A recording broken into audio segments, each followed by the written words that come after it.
जैसे आप सभी को पता है कि एक low pressure system Bay of Bengal में डेवलप हुआ और इसका निरंतर ध्यान रखते हुए हम टाइम टू टाइम इसका इन्फॉर्मेशन जारी किए हैं, सतर्क सूचना भी। और अभी लेटेस्ट इन्फॉर्मेशन यही है कि दिस लो प्रेशर सिस्टम एक साइक्लोन स्टॉर्म में इंटेंसिफिकेशन हो चुका है आज नून पे। इसके बारे में ज़्यादा डिटेल्स में आपको बताएंगे। अभी ये जो उपग्रह की चित्र आप देख रहे हैं, ये साइक्लोन स्टॉर्म जवाद जो बे ऑफ बंगाल में अभी केंद्रीभूत है और धीरे धीरे ये उत्तर उत्तर पश्चिम दिशा में गति कर रहा है। द लो प्रेशर एरिया 30 तारीख को फॉर्मेशन हुआ था अंडमान सी के ऊपर। 2 तारीख शाम को ये डिप्रेशन में परिणत हुआ और 3 तारीख सुबह यानी आज एक डीप डिप्रेशन हो गया और आज नून को ये एक साइक्लोन स्टॉर्म में परिणत हो गया है। इसका नाम है जवाद। ये सऊदी अरबिया का प्रपोज्ड नाम है और इसके सेंटर के पास जो विंड स्पीड है वो जब तक 60 to 70 kilometre per hour, gusting to 80 kilometre per hour है। और ये अभी 420 kilometres south south east of Visakhapatnam है और 650 kilometre south south east of Paradip and 530 kilometres south south east of Gopalpur है। अभी जो साइक्लोन इसका रेखांकित चित्र आप देख पाएंगे कि इसका ट्रैक कैसे रहा है। माने 4 तारीख शाम के बाद इसका दिशा परिवर्तन होगा और 4 तारीख शाम से ये साइक्लोन धीरे धीरे नॉर्थ ईस्टवर्ड मूव करेगा along Odisha coast and adjoining north Andhra Pradesh coast. और जब तट के पास होगा, सबसे क्लोज होगा, वो है 5 तारीख अराउंड नून। अराउंड पूरी एरिया में ये टच करेगा।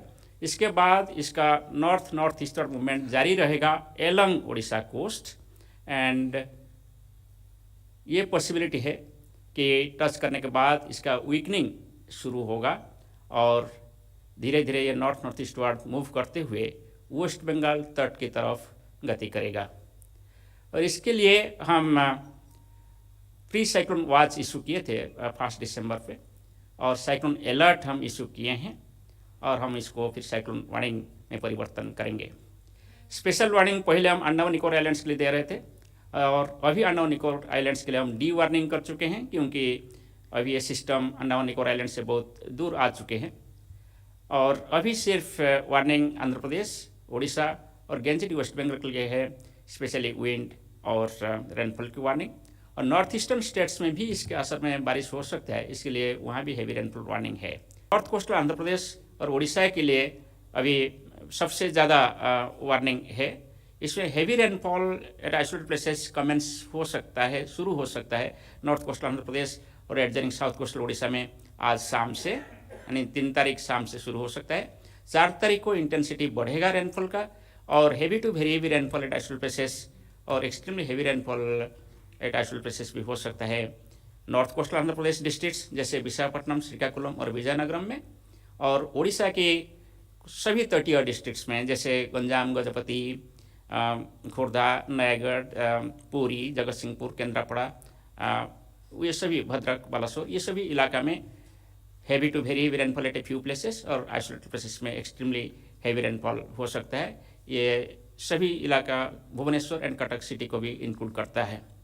और 5 दिसंबर को रेनफॉल एक्टिविटी कम हो जाएगा उड़ीसा में, मगर फिर भी heavy to very heavy rainfall हम एक्सपेक्ट कर सकते हैं north coastal Orissa and adjoining interior Orissa. West Bengal और असम, मेघालय के लिए, वेस्ट बंगाल के लिए heavy to very heavy rainfall at isolated places हो सकता है 4 तारीख और 5 तारीख को, और असम, मेघालय, त्रिपुरा, मिजोरम वगैरह में 5 तारीख और 6 तारीख को heavy rainfall at isolated places हो सकता है। और विंड वार्निंग देखें तो जैसे मैं बोल रहा था कि अभी एक साइक्लोन बन चुका है, इसका current wind speed 60 to 70 kmph है, वो धीरे धीरे बढ़ेगा, 65-75 होगा। ऐसे बढ़ते हुए 90 से 100 किलोमीटर और गस्टिंग में 110 किलोमीटर प्रति घंटा हो सकता है 4 तारीख को मॉर्निंग से शुरू करके नेक्स्ट 24 आवर्स के लिए, यानी 4 तारीख मॉर्निंग से 5 तारीख मॉर्निंग या आफ्टरनून तक ये मैक्सिमम विंड स्पीड हो सकता है। इसके बाद विंड स्पीड डिक्रीज होगा। सो अकॉर्डिंगली सी कंडीशन अभी हाई है। हाई मीन्स वेव हाइट बहुत ज़्यादा है, जो कि शिपिंग के लिए और फिशरमैन बोट्स वगैरह के लिए सेफ नहीं है। और ये high to very high sea condition जारी रहेगा 5 तारीख तक। इसलिए 3 तारीख से 5 तारीख तक जो सी एरिया है कम्प्लीटली अनसेफ है, mainly central Bay of Bengal और नॉर्थ बे ऑफ बंगाल।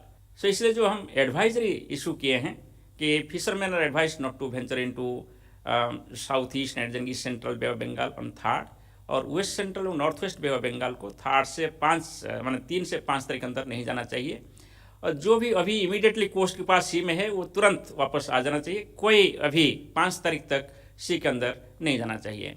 इसके अलावा जो उस तरह हमारा ऑफ शोर एक्टिविटीज़ होता है, एलॉन्ग शोर एक्टिविटीज़ होता है, इंडस्ट्रीज है, पोर्ट्स है, और शिपिंग एक्टिविटी है, और टूरिज्म एक्टिविटी भी है इस इलाका में, हम सभी को ये हम चेतावनी दे चुके हैं कि जुडिशियस होना चाहिए, रेगुलेट करना चाहिए और सस्पेंड कर देना चाहिए। 4 तारीख 5 तारीख को समस्त एक्टिविटी सस्पेंड हो जाना चाहिए। सो एक्शन हम यही सजेस्ट कर रहे हैं कि total suspension of fishing operations, coastal hutment dwellers to move to safe places, people in affected areas to remain indoors, movement of motor boats unsafe है क्योंकि यहाँ बहुत सारे नदियाँ हैं और समुद्र के इलाके है, कोई मोटर बोट्स सेफ नहीं है वहाँ जाना, और कंट्री बोट भी नहीं जाना चाहिए। और एलंग ऑफशोर इंस्टॉलेशन के लिए हम यही बोल रहे हैं कि 3 दिसंबर में आज से रेगुलेट करिए और 4th और 5th को कम्प्लीटली सस्पेंशन होना चाहिए।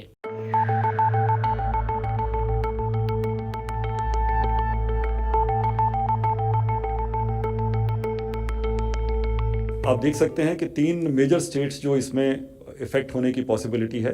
इन तीनों स्टेट्स में as per the states requirement adequate teams have been deployed, total 46 in number.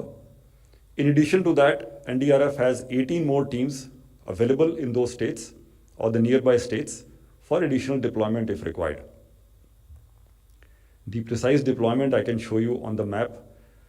So all the coastal areas which are likely to be impacted have a good presence of NDRF teams, and we are confident of taking care of this situation in the best possible manner.